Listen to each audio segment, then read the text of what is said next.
Well, we are back. Third question of our summer series podcast edition. Onward we go. This one comes with a little bit of a heads up or a warning. Yeah. We're going to be talking about purity culture. Yeah. So this may not be great to listen to with your kiddos in the car. Or it might if you've got older kiddos and you want to talk about it. But listener discretion. Listener discretion. Or, yeah. Or viewer. Yeah. Because there's some YouTubers. Yeah. And then also just this may be one that you need to bow out of. If we are going to talk about how purity culture has been harmful. And so if it was harmful to you and you don't really want to think about it, you know what? You're not going to hurt our feelings. Yeah, right. You do what you need to do for you and your mental well-being. That's right. We're just dealing with the questions that are submitted. Yeah. I think it's a good question. Yeah. Yeah. But we just wanted to give people a heads up on that.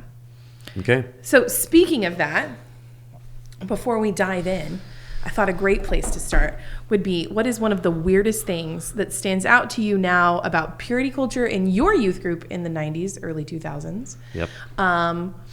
And I'll take like a variety of answers on that. Like, you don't have to be super narrow about it, but what's the weirdest thing that stands out? I mean, there's a lot in there. Probably the one that I never participated in, that even in like the middle of it, I was like, I'm not going to do that, was the whole purity ring idea. True love waits. And having this ring that, you're going to have till you're married, right? Or something. Yeah. So that was probably the one that I was always, like, even the moment kind of going, that is a weird idea. Yeah. I'm not going to do that. Yeah. You know. That's a good one. You can do it, but not me. Yeah. I definitely remember the true love waits, and it was pretty... I think now when I look back at it and I'm like, it's weird, is like how into it I was. I think I just wanted the jewelry. And I liked to be it's like a nice ring. And it was like something cool I could do with my dad. Like, it was supposed to be this whole thing, and I don't know. Yeah. But I will tell you, I don't know that this totally fits into purity culture, but I always find this massively ironic. This would have been in the late 90s. And then, I graduated in 2003 from high school. So, we used to do every year a Miss Klein UMC, I just totally called them out,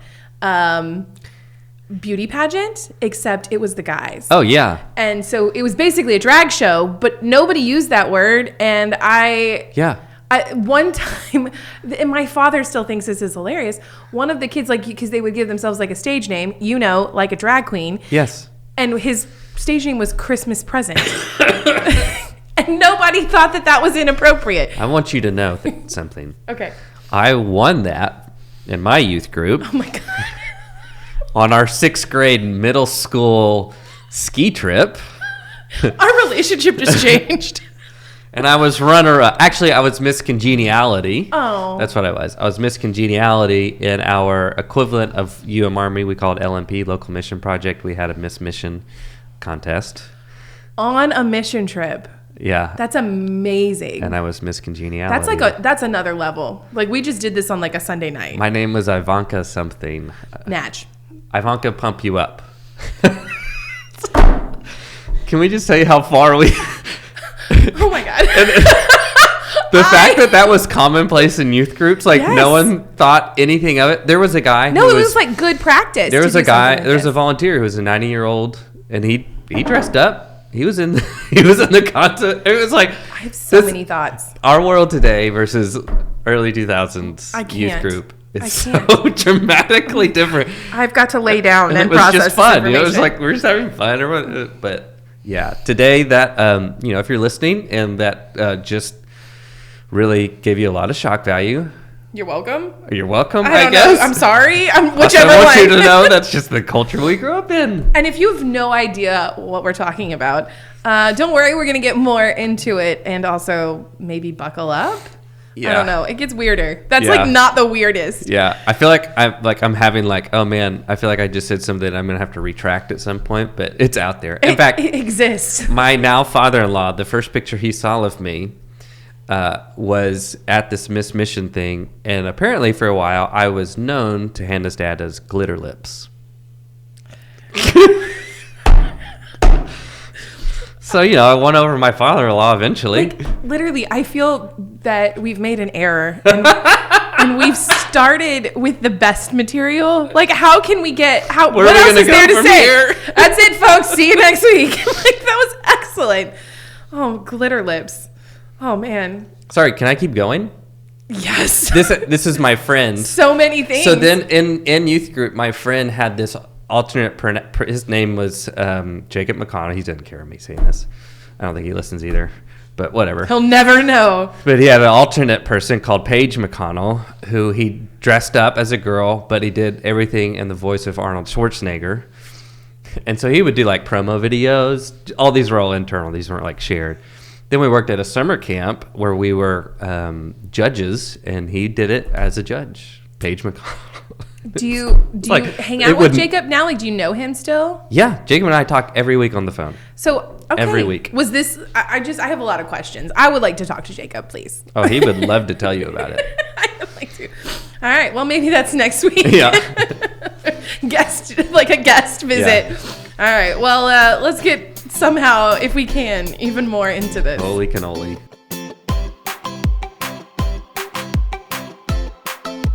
I'm Becca. I'm the pastor of Family Ministries here at Katy First. I'm Mark. I'm the senior pastor at Katy First. Welcome to the Katy First Family Podcast, where we offer ideas, inspiration, and encouragement to help you and your family grow as joyful disciples of Jesus Christ. This summer, we are getting into the questions you've submitted, and as we've already talked about, today's question is dealing with purity culture.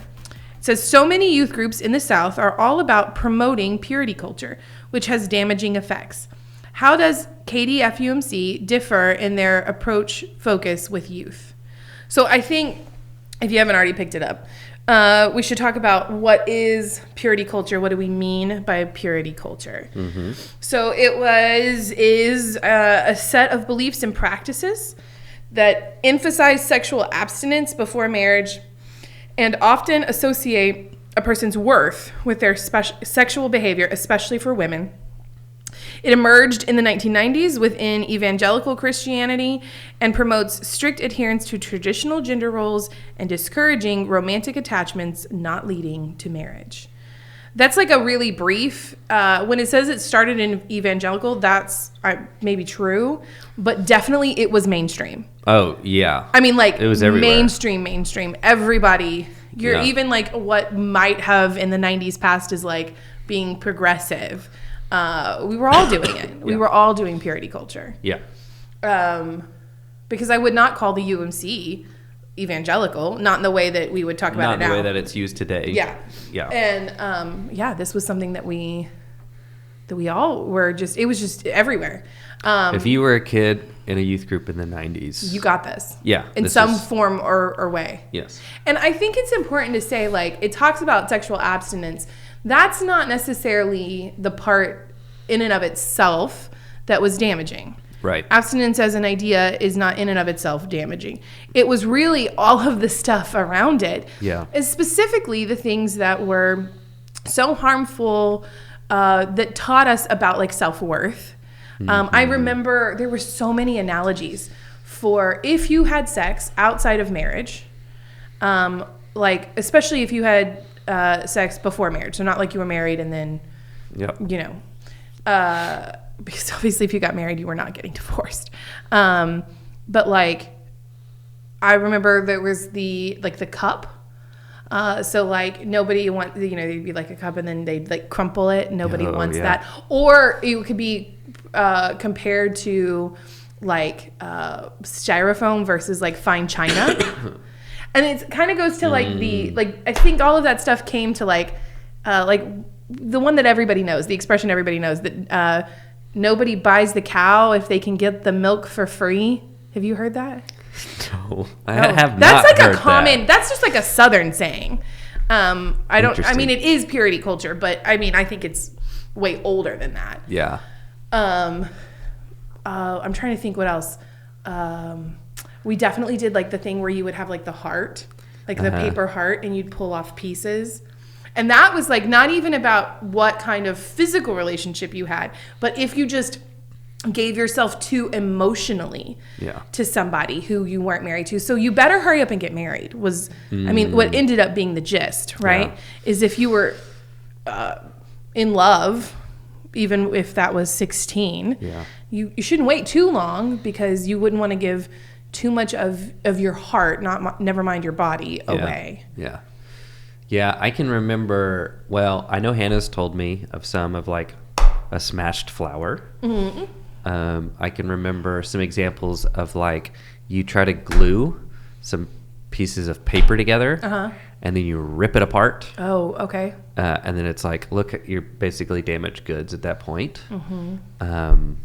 So it was very shame driven language. I think the shame is what is the damaging part of it at the end of the day. 100%. It was a mindset that maybe had some good intentions, if it's a generous assumption of it, that drove a lot of shame, probably primarily for girls, but for guys too. Yes, for sure.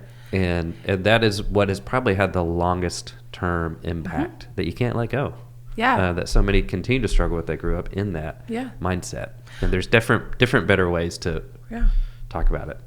I think like definitely it was damaging for women about shame, and I assume boys as well, but also like your self-worth. So it's not just you're ashamed of this thing that you did, you actually are not any good. Yeah. Well, and when I think of shame, that's what I think of. Okay. Something that says not just that you've done something bad, but that you yourself are bad. Yes. You are bad. Something inherent now is always going to be broken. Yes. I definitely I think even it was just the idea of like distancing yourself from physical relationships. Mm-hmm. I know I have talked with groups of women who we were all raised in the same time period. And then once they got married even, it was very difficult to have a physically intimate relationship because for years you trained yourself that this was, because it was terrible, a horrible thing to do. This is all bad. Until the minute you were married, and then it was this wonderful gift of God. Yeah. And that to flip that switch, you couldn't just do it, right? You couldn't just flip that switch in your brain and just move on. People did things like signed virginity pledges. Yes. Sort of famously, the Jonas Brothers had purity rings. Did you know this? Yeah, I've forgotten that, but now I do remember that. I don't know how you can forget anything about the Joe Bros, but okay. Purity balls are like a weird... I've heard of that. So this is like where you would literally... And it's almost always... I've only ever seen the purity balls with dads and daughters. Have you seen it with like... I don't think... I've only seen it in like documentaries. I didn't grow up in a place where that happened. It probably did somewhere. I just was unaware of it. So, but yeah, I've only seen it with dads and daughters. I've served at churches where a version of this was happening, but it was headed out the door. Yeah. So it didn't happen while I was there, not in the same way. I served at one church where they had done this thing in like 8th grade. It was only for the girls. I think it was 8th grade. Maybe it was high school, but it was like in that time period where they had this like special class and they talked about all of this. Mm-hmm. And then there was like a special ceremony in worship with their dad or parents to like promise. And the year I got there, we killed it. And then we put that program to bed. But, that was a bad phrase. I apologize. Onward. So sorry. My entire face is red. That's hilarious.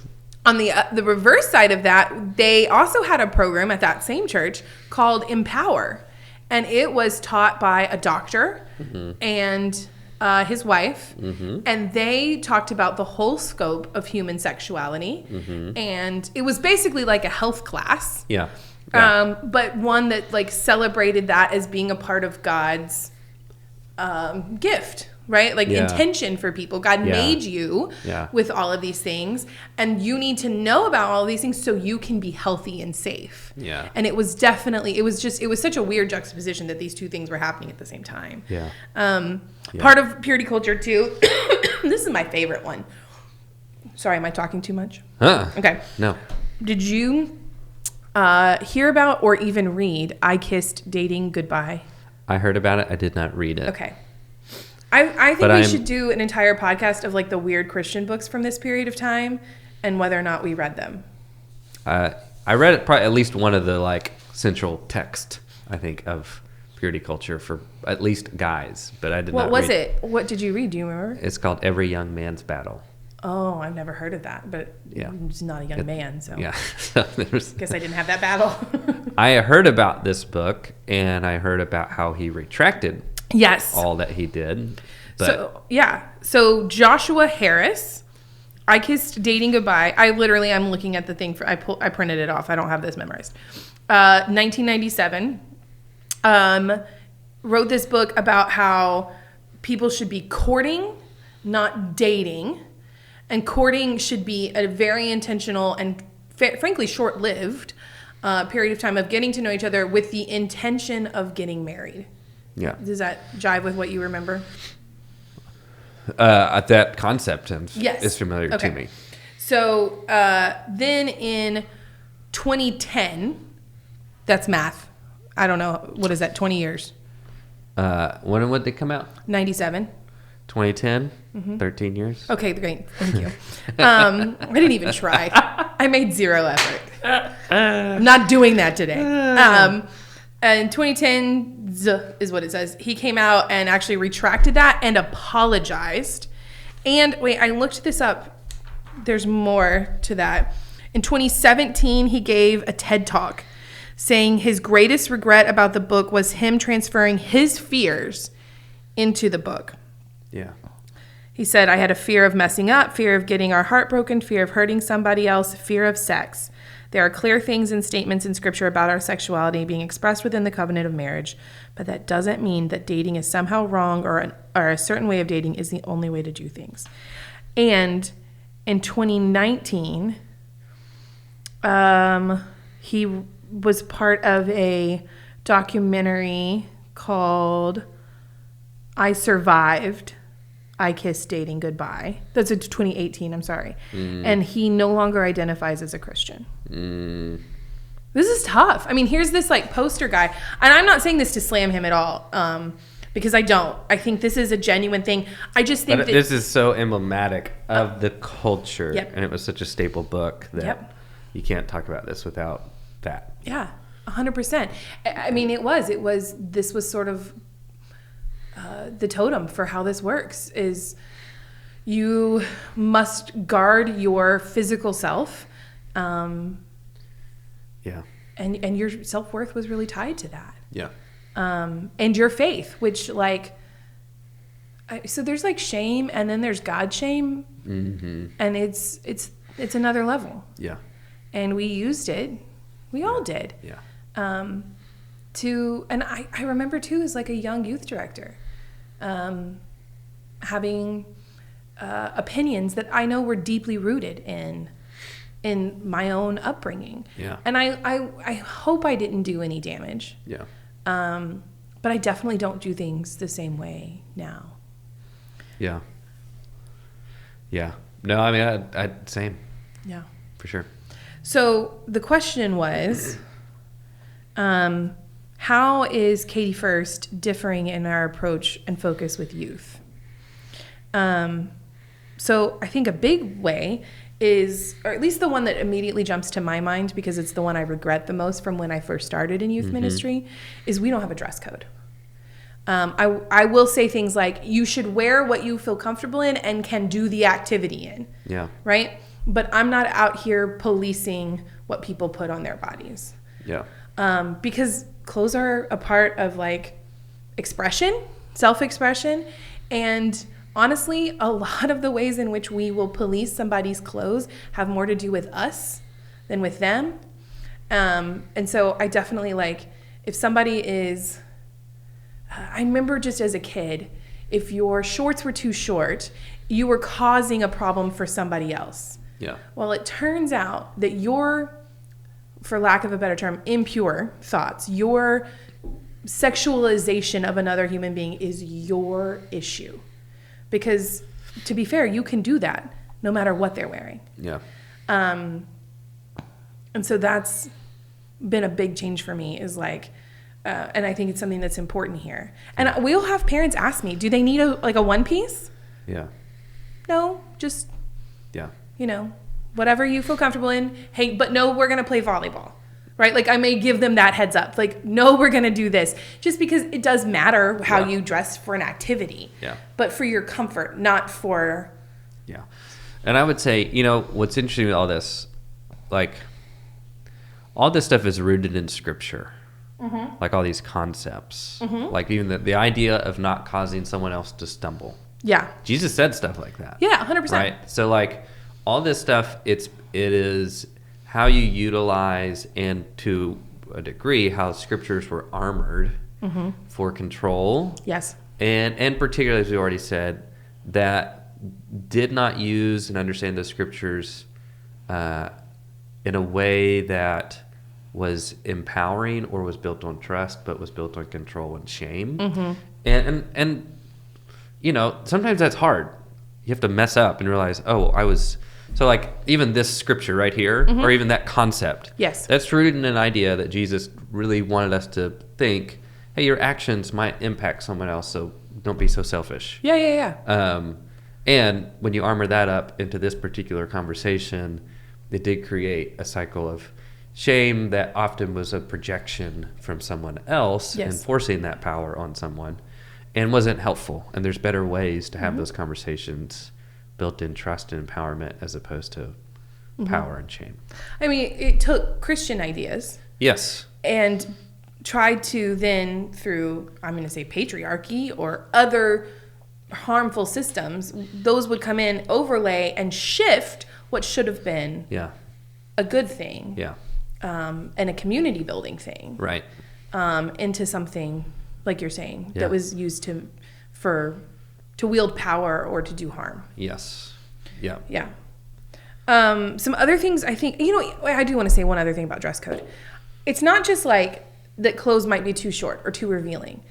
One of the things I love about Katy First is on any given Sunday morning, you might see somebody who is, dressed to the nines, like amazing outfit. Even like maybe like a cool hat or like a whole like fancy Sunday outfit, and somebody who is more or less in like athleisure or like comfy clothes or just a little bit elevated from pajamas, and they will sit next to each other, and I don't pick up on any weirdness. Yeah.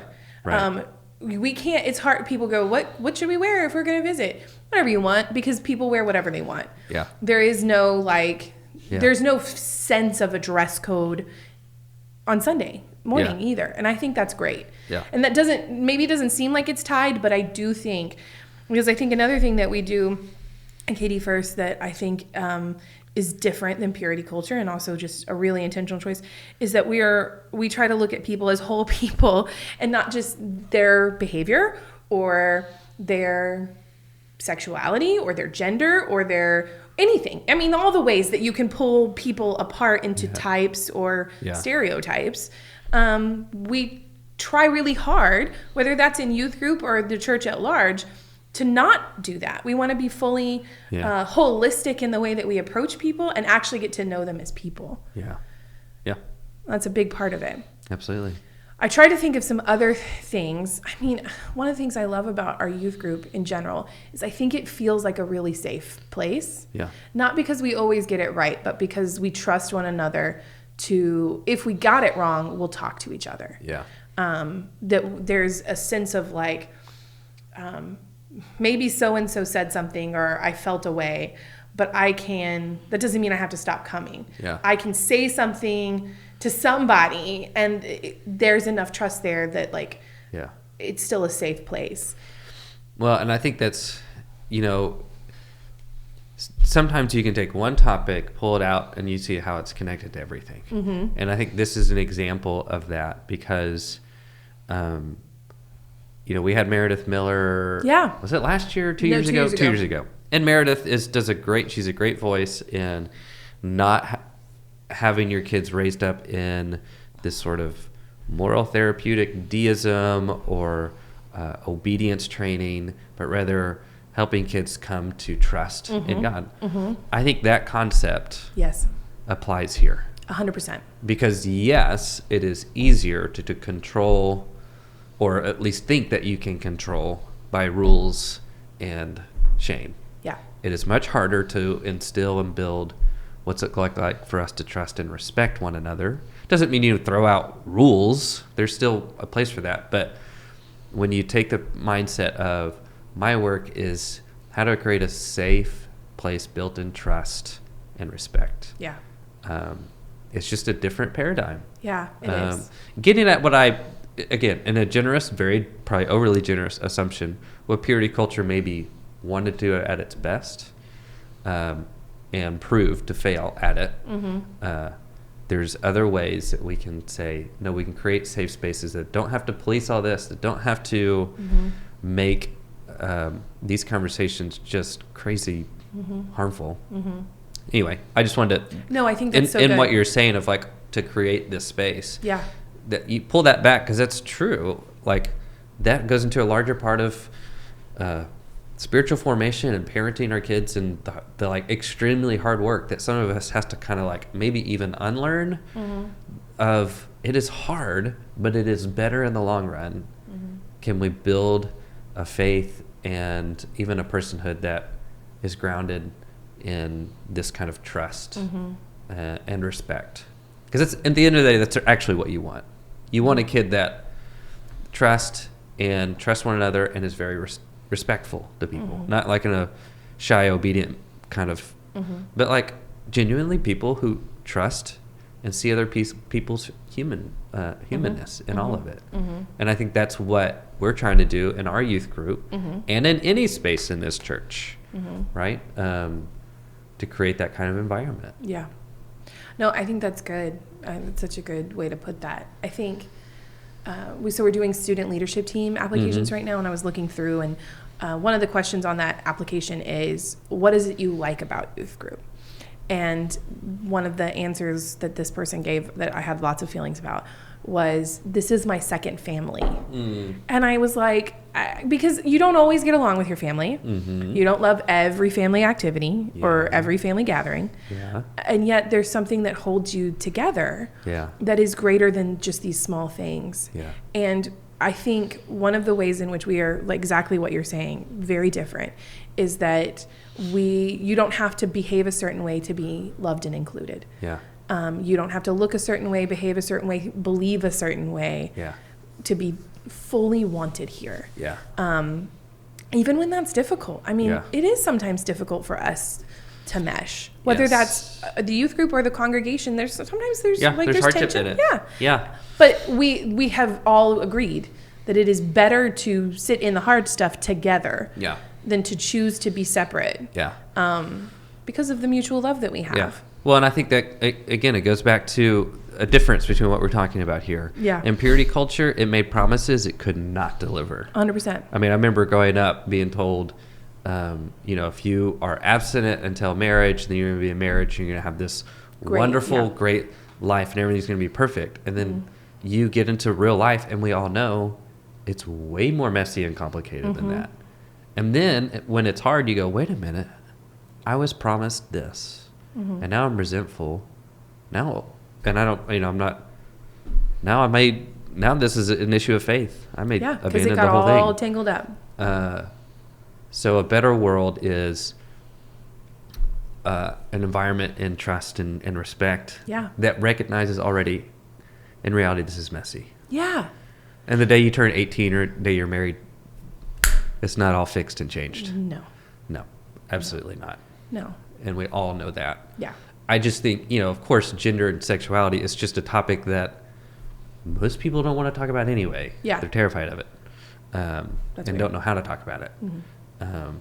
So, you know, I think creating environments like you are doing, even when it's not, you know, it's not like you're having these conversations. No. Like this. But you're creating an environment that is dispelling some of the hardship that we went through and saying, when it comes around, now these conversations can be more, hopefully, better.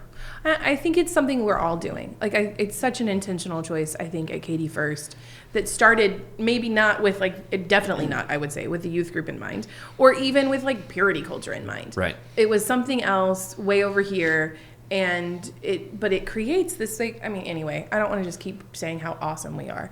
But we are. But, I mean, it's a very intentional choice, and I think it's good to know. Yeah. Yeah. Yeah. And I one of the things I appreciate, so I think about this, I should have maybe asked. Years ago, I had a conversation with a person here at this church. Like, and I mean, when I mean years ago, I mean like when I was here as a youth director before. That still sticks out to me today, not because it was agitated, it was not. It was genuinely like, hey, these are your rules. Can you talk to me about them? And nothing changed afterwards other than for the next 12 years, that marinated in my brain, and I don't have those rules anymore. Yeah. And like, I think that I think that's, I mean, shouldn't that be the goal? That we can talk to each other and ask each other. And so I'm 100% sure that there are things we are doing right now that in 10, 15 years, somebody's going to turn around and go, that was weird. Why did we do that? Yeah. And because that's just part of life. Yes. But my hope is that if I'm still around here or anywhere in 10 or 15 years, that I can go, yeah, that was weird. I'm really glad we kept growing. Yeah. And we kept learning. Yeah. So and that we did it together. I think that's a big part of it too. Yeah. Yeah. Well, this is a fun one. Yeah. Genuinely, actually, it really was. Yeah. Especially since we now know that we can call you Pastor Glitter Lips. Oh, God. You said that into a microphone. I know, I really did. I'm probably going to deeply regret that. We will accept you and love you no matter what. Thank you very much. Can I? Yes, please. Do you have any quick recommendations of book or people that are talking about this that obviously we've just only scratched the surface? Yeah. Do you have any? I've got a couple, but. Yeah, go ahead. Well, I mean, I've already mentioned Meredith Miller. Yeah. We've had Meredith here. This is something that she dives into. There's another Instagram account called Parenting After Deconstruction. Is it Deconstructing Parents? Deconstructing Parent. Just try a combination of those things. You're going to find them. And they have some kind of Instagram stuff on this that is helpful, and they maybe have developed some curriculum or something. So those would be just two that may be helpful. Yeah. Off the top of my head, I would need to go and grab books off my shelf. But what I'll do is I'll put them in the show notes. Oh, that's good. So that people can go and find them if they're interested. Yeah. Okay, cool. Yeah, because that's good. I should have thought to do that. Well, thank you so much for joining us today, and we hope that you have found some inspiration and encouragement for yourself and for your family. If you'd like to get our podcast delivered directly to you each week, you can subscribe or follow us on Apple Podcasts, YouTube, or Spotify. For more information about Katy First and upcoming events for your family, visit our website, katyfirst.org. We want you to know that in the middle of your ordinary, messy life, whatever that looks like for you in this moment, that you are not alone, you are doing a good job, and you are so loved. We hope to see you on Sunday or right back here for our next question, whatever it's going to be. We'll have another one. I think it's time for a fun one. Yeah, I think we should go fun. Yeah, all right. Cool. Have a good week.